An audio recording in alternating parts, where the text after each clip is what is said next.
Здравейте, деца! Аз съм Ради и днес ще учим текстът от песничката Чело коте книжки. А вие да не би да я знаете вече? Хайде да проверим! Повтаряйте след мен и след това ще я пеем заедно. Започваме!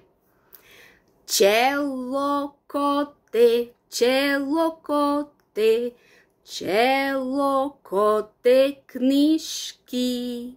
Как се хващат малки сиви мишки. Първо правило това е: сви добре уши.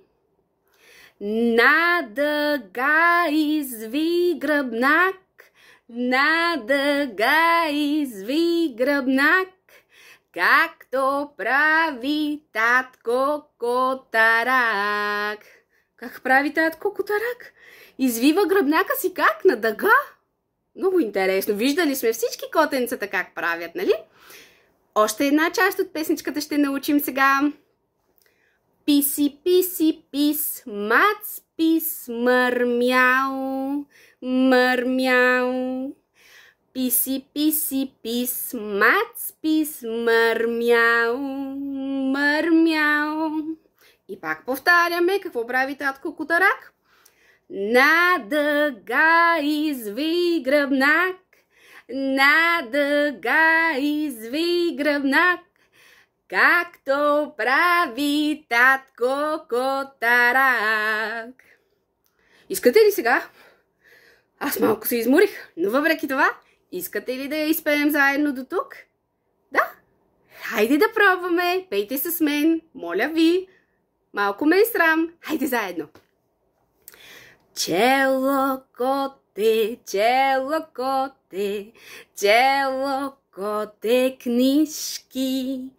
Как се хващат малки сиви мишки. Първо правило това е: сви добре уши.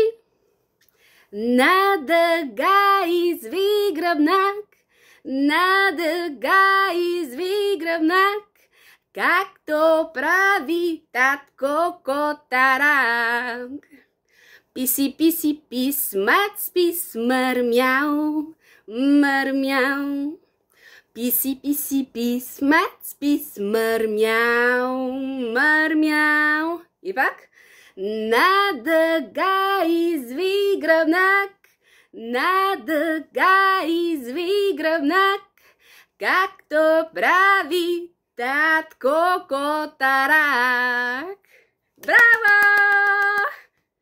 Да, деца, надявам се да сте научили първата част от песничката, защото скоро ще се върна и за втората част. Хайде, за домашно ви оставям да научите първата част и да си я пеете вкъщи. Хайде, довиждане!